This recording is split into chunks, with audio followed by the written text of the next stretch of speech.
The world is a very confusing place right now, but this is where we have the most opportunities. So even as Chairman Powell said, even with the lowering of the CPI numbers, which might lead to disinflationary pressures, he still thinks there's going to be a recession. And what about the US dollar? Suddenly we see a lot of countries getting away from the US dollar. France being the latest ally to do that. Now, what if there were things like dollar going down and also hyperinflation later? Wouldn't this give a rise to Bitcoin and other risky assets, for example, gold, which you want to flock to during times of safety?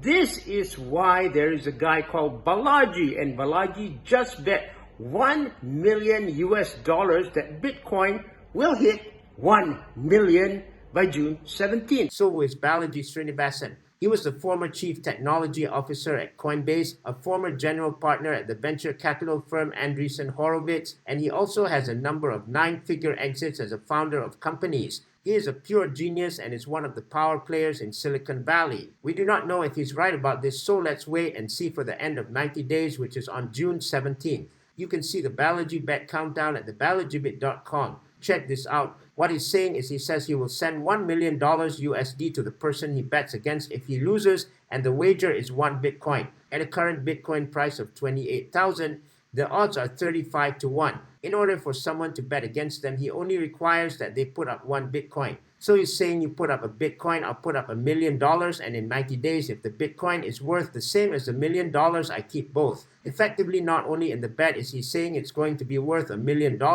but he's actually setting up the odds of the bet to be exceptional for anyone who gets this opportunity. I would certainly take this bet simply because of 40 minutes 1 odds is A. Great way to win $1 million. I'll take the 39 chances that I have to win the million. Okay, the term is 90 days. All we need is a mutually agreed on agreement and trustee for the Bitcoin. So what is Balaji trying out to prove here? Is he trying to even win $1 million? Does he want to give someone $1 million?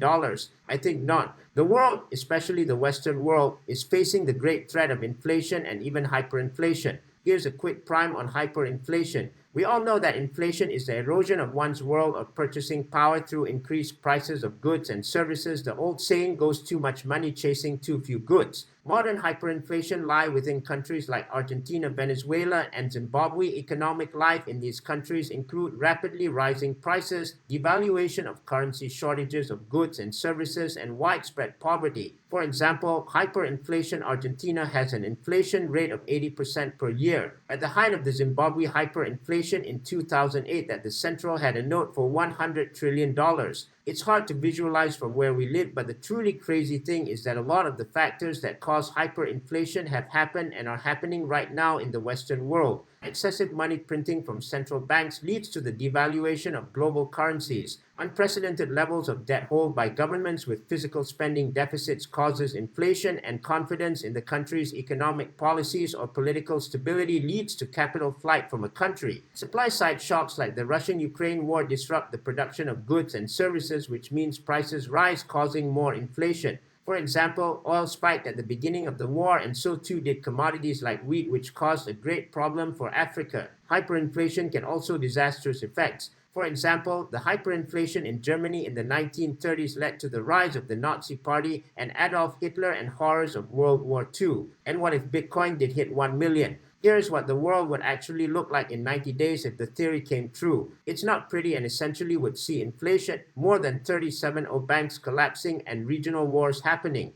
Parking up dollars would be worthless, and gold and crypto positions become illegal. Didn't the US ban people from owning gold in the 1930s? Wealth inequality would skyrocket, and if that wasn't enough, energy shortages would be widespread as America descends into chaos, with China dominating global trade and becoming the de facto superpower. Already we see the Chinese yuan threatening the global hegemony of the US dollar with the BRICS countries. Even if you're the most die-hard Bitcoin maxi, you've got to be careful what you wish, and I'll go out on a lemon and say that people will soon realize that their $1 million Bitcoin paints a really scary scenario. But even so, people in crypto sort of agree with Balaji, giving him a 5% chance of winning the bet, while the bank guys couldn't really argue against his points. So do I really want Bitcoin to hit 1 million? Not a pass, but 150,000 would do fine for me, and that would be outrageous for me. So we really got to be careful what we wish for. 1 million Bitcoin. But wait a minute, we just want Bitcoin to go up dominance to peak, and then the alts rally that will bring us all the way to the moon. Where else would you want to go?